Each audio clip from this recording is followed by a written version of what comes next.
Hi students, welcome to துணுக்குமுட channel. So இன்றைக்கி நம்ம வீடியோவில் என்ன பார்க்க போகிறோம் அப்படின்னு பார்த்தீங்கன்னா, ஸோ இந்த டைமில் 2025-26க்கான பேராமெடிக்கல் கவுன்சிலிங் வந்துட்டு ஓப்பனில் இருக்குது. நீங்கள் நிறைய மாணவர்கள் வந்துட்டு அப்ளை பண்ணிட்டு இருப்பீங்க. 17ஆம் தேதியிலேருந்து ஓப்பனில் இருக்குது. ஜூலை 7ஆம் தேதி வரைக்கும் நீங்கள் அப்ளை பண்ணலாம். ஸோ அதில் நீங்கள் ஃபாலோ பண்ண வேண்டிய சின்ன சின்ன விஷயங்களில் நான் வந்து கொஞ்சம் உங்களுக்கு கொடுக்குறேன். ரொம்ப முக்கியமான இந்த விஷயங்கள். ஸோ அது என்ன அப்படிங்கிறத நம்ம பார்க்கலாம். பிஃபோர் நீங்கள் அப்ளை பண்ணுறதுக்கு முன்னாடி என்ன கொண்டு போகணும், என்னென்ன மாதிரியான கிரைட்டீரியாஸ் அப்படின்னு சொல்லிட்டு. ஸோ அதை பார்க்குறதுக்கு முன்னாடி இப்போ தான் நம்ம சேனலுக்கு புதுசாக வரீங்க அப்படின்னா, நம்ம சேனலுடைய நேம் வந்துட்டு துணுக்குமுட்டை. இதில் எஜுகேஷன் ரிலேட்டட் கண்டென்ட் நான் உங்களுக்கு தொடர்ந்து கொடுத்துக்கிட்டே இருக்கிறேன். ஓகே, ஸோ இப்போ பேராமெடிக்கல் கவுன்சிலிங் நீங்கள் அப்ளை பண்ணிட்டு இருக்கீங்க அப்படின்னா என்னென்ன மாதிரியான எலிஜிபிலிட்டி தேவை? நீங்கள் ஒரு இந்தியன் சிட்டிசனாக கட்டாயமாக பார்த்தீங்கன்னா இருக்கணும். அதாவது நீங்கள் தமிழ்நாடு பேராமெடிக்கல் கவுன்சிலிங் அப்ளை பண்ண போகிறீங்க அப்படின்னா இந்தியன் சிட்டிசன் கட்டாயமாக இருக்கணும். அதுலேயும் பார்த்தீங்கன்னா நேட்டிவ் ஆஃப் தமிழ்நாடு கண்டிப்பாக இருக்கிறதே ஆகணும்.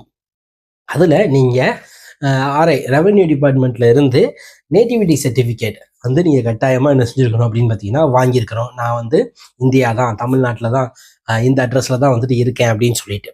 இல்லை அதர் ஸ்டேட் ஸ்டூடெண்ட் வந்துட்டு பார்த்தீங்கன்னா இந்த கவுன்சிலிங்க்கு நம்மளால் என்ன செய்ய முடியாது, அப்ளை பண்ண முடியாது.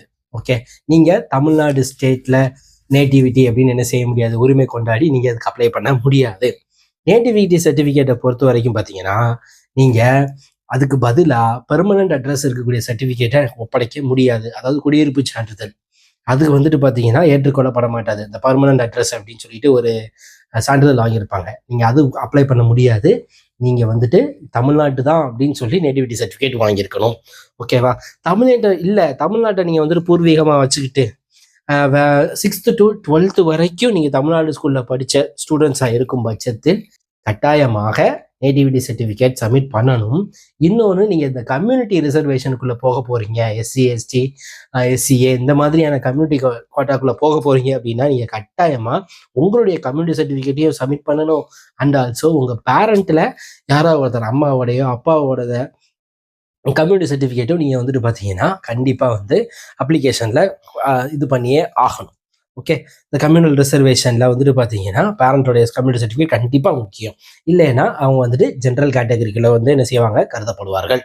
இல்லை தமிழ்நாட்டில் பூர்வீகம், பட் நீங்கள் 6th to 12th பாதி தமிழ்நாட்டிலையும் பாதி வந்துட்டு அதர் ஸ்டேட்லையும் படிச்சிங்க அப்படின்னா நீங்களும் கட்டாயமாக நேட்டிவிட்டி சர்டிஃபிகேட் சப்மிட் பண்ணணும். அண்ட் ஆல்சோ கம்யூனிட்டி சர்டிஃபிகேட்டும் சப்மிட் பண்ணணும். உங்கள் பேரண்ட்டோடைய கம்யூனிட்டி சர்டிஃபிகேட்டும் சப்மிட் பண்ண வேண்டியதாக இருக்கும். இல்லை 6 to 12 தமிழ்நாட்டில் படித்த அதர் ஸ்டேட் மாணவர்கள் அவங்களுக்கு வந்துட்டு பார்த்தீங்கன்னா நீங்கள் இந்த கேட்டகரிக்குள்ள வரமாட்டீங்க. நீங்கள் உங்களுடைய பிறப்பிடம் வந்துட்டு வேற ஸ்டேட்டு, ஆனால் நீங்கள் இங்கே 6th to 12th தமிழ் மீடியத்தில் படிச்சீங்க அப்படின்னா நீங்கள் வந்துட்டு தமிழ்நாடு அப்படிங்கக்கூடிய ரிசர்வேஷனுக்குள்ளே வரமாட்டீங்க. நீங்கள் வந்துட்டு தமிழ்நாடு மாணவர்கள் கிடையாது, அதர் ஸ்டேட் மாணவர்கள் தான். அதனால் நீங்கள் OC கேட்டகரிக்குள்ள வருவீங்க. ஓப்பன் கவுன்சிலிங் அந்த கேட்டகரியில் என்ன செய்வீங்கன்னா வருவீங்க. ஓகே, ஆனால் நீங்கள் என்ன பண்ணணும் அப்படின்னா உங்களுடைய ஸ்கூலில், நீங்கள் படித்த ஸ்கூலில் நீங்கள் வந்துட்டு 6th to 12th நான் இங்கே தான் படித்தேன் அப்படின்னு சொல்லிட்டு போனஃபைட் சர்டிஃபிகேட் கண்டிப்பாக வாங்கி அதை வந்து அப்ளிகேஷனில் நீங்கள் அப்ளை பண்ணணும். Okay right. அதோடு சேர்த்து உங்களுடைய கம்யூனிட்டி சர்டிஃபிகேட்டு, நீங்கள் பேரண்ட் சர்டிஃபிகேட்டு இதை கொடுக்குறீங்க. 6th to 12th போனஃபைடு வாங்காமல் நீங்கள் கம்யூனிட்டி சர்டிஃபிகேட் உங்கள் பேரண்ட்ஸோடைய இதில் உங்களோட இதையே சப்மிட் பண்ணிங்கன்னா அதை ஏற்றுக்க மாட்டாங்க. அதர் ஸ்டேட் ஸ்டூடெண்ட்ஸ் நீங்கள் 6th to 12th இங்கே படிச்சிருக்கீங்க அப்படின்னா கட்டாயமாக ஸ்கூலில் போனஃபைட் சர்டிஃபிகேட் வாங்கி அப்ளை பண்ணணும். ஓகே, இதில் என்னென்ன அப்படின்னு பார்த்தீங்கன்னா எஜுகேஷன் குவாலிஃபிகேஷன் அப்படின்னு எடுத்துக்கும் போது உங்களுக்கே தெரியும். பிஃபார்ம், BA SLP, அதுக்கடுத்து B ஆப்டோமெட்ரி. இந்த ஸ்டூடெண்ட்ஸ் வந்துட்டு பார்த்தீங்கன்னா physics chemistry biology, physics chemistry botany zoology and பார்த்தீங்கன்னா ஃபிசிக்ஸ் கெமிஸ்ட்ரி மேக்ஸ், இந்த 3 படித்தவங்களும் என்ன செய்யலாம் அப்படின்னு பார்த்தீங்கன்னா இந்த 3 குரூப்புக்கு அப்ளை பண்ணலாம். அதர் கோர்சஸ் இது எக்ஸப்ட் ஃபிசிக்ஸ் கெமிஸ்ட்ரி பயாலஜியை வந்து என்ன செஞ்சுக்கணும், எடுத்துருக்கணும். 4th சப்ஜெக்ட் நீங்கள் என்ன வேணாலும் எடுத்துக்கோங்க, பட் ஃபிசிக்ஸ் கெமிஸ்ட்ரி பயாலஜி இருக்கணும். Or physics chemistry botany zoology என்ன செய்யணும், இருக்கணும். மார்க்கை பொறுத்த வரைக்கும் பார்த்தீங்க அப்படின்னா பிஃபார்ம் BA SLPக்கு OC category 40%, BC BCM MBC DNC 40%, SC SCA ST just pass பண்ணி தான் போதும். BSc நர்சிங்கை பொறுத்த வரைக்கும் OC கேட்டகரி 45%, அதுக்கப்புறம் வந்துட்டு BC BCM DC, அதுக்கப்புறம் பார்த்தீங்கன்னா அந்த MPC DNC பார்த்தீங்கன்னா 40%, SC ST ஸ்டூடெண்ட்ஸ் வந்துட்டு 40%. பிஃபார்ம் BSLP BSc இந்த இதுக்கெல்லாம் வந்துட்டு பார்த்தீங்கன்னா ஜஸ்ட் பாஸ் பண்ணியிருந்தா நீங்கள் போதும். Okay, right. அதுக்கப்புறம் ரொம்ப முக்கியமானது என்னன்னா, இப்போ தமிழ்நாடு ஸ்டேட் போர்டில் மெட்ரிகுலேஷன் படித்த மாணவர்களுக்கு வந்துட்டு மார்க் பேசிக்கில் இருக்கும் 600. பட் இதே சிபிஎஸ்சி ஐசிஎஸ்சி ஸ்டூடெண்ட்ஸ் வந்துட்டு பார்த்தீங்கன்னா கிரேடு மார்க்கில் வந்துட்டு இருக்கும். இந்த கிரேடு மார்க்காக இருக்கும்போது அவங்க main subject physics chemistry biology இல்லைனா ஃபிசிக்ஸ் கெமிஸ்ட்ரி பாட்னி சுவாலஜி இந்த மார்க்கை தான் எடுத்துக்குவாங்க. கிரேடை பொறுத்த வரைக்கும் கிரேட் எடுத்துக்க முடியாது.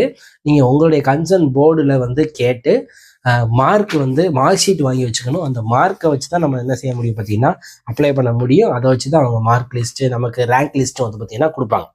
ஓகே, வொகேஷனல் குரூப்பு இல்லை private students paramedical counselling apply பண்ண முடியாது. ரொம்ப முக்கியமான விஷயம்.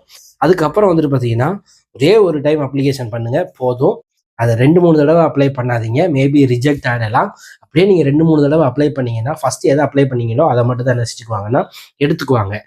ஓகே, ரொம்ப முக்கியமானது நீங்கள் என்னென்ன சர்டிஃபிகேட்ஸோட சேர்த்து அப்லோட் பண்ணணும் அப்படின்னு பார்க்கும்போது 10th mark sheet, 12th mark sheet, அதுக்கப்புறம் வந்துட்டு பார்த்தீங்கன்னா டிசி, அப்புறம் பார்த்தீங்கன்னா nativity certificate, community certificate, special கேட்டகரியில் அப்ளை பண்ணுறீங்களா அப்போ அந்த இது பிடபிள்யூடி இந்த மாதிரி அப்ளை பண்ணியிருந்தீங்கன்னா அது, ஸ்போர்ட்ஸ் கோட்டானா அந்த சர்டிஃபிகேட்டு, அப்புறம் போனவேட் certificate 6th to 12th Tamil Nadu ஸ்கூலில் படிச்சிருந்தீங்க அப்படிங்கிறதுக்காக ஃபஸ்ட் கிராஜுவேட் சர்டிஃபிகேட் அது வச்சுருந்தீங்கன்னா அதுவும் அப்ளை பண்ணிக்கோங்க.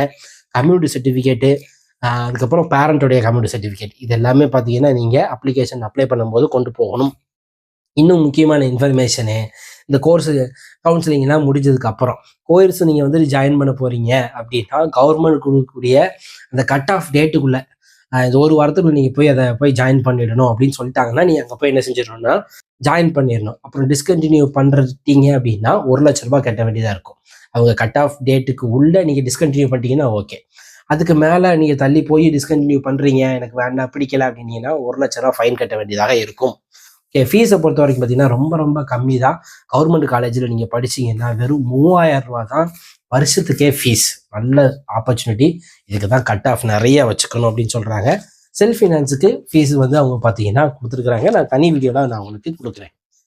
அதுக்கப்புறம் வந்துட்டு பார்த்தீங்கன்னா நீங்கள் பிஃபார்மு, பிஎஸ்சி நர்சிங்கு இல்லை பிபிடி, பிஓடி இந்த 4 கோர்ஸ் வந்துட்டு பார்த்தீங்கன்னா செல்ஃப் ஃபைனான்ஸ் காலேஜில் கவர்மெண்ட் கோட்டா சீட்டு இருக்குது. பிஃபார்மு, பிஎஸ்சி நர்சிங்கு, பிபிடி, பிஓடி இந்த 4 இதுக்கு மட்டும்தான் இருக்குது. மிச்சம் 15க்கு வந்துட்டு செல்ஃப் ஃபைனான்ஸ் காலேஜில் கவர்மெண்ட் கோட்டா சீட்டு கிடையாது. ஃபீஸ் கொஞ்சம் கம்மியாக இருக்கும். அதர் கோர்சஸ்க்கு கோட்டா இல்லை.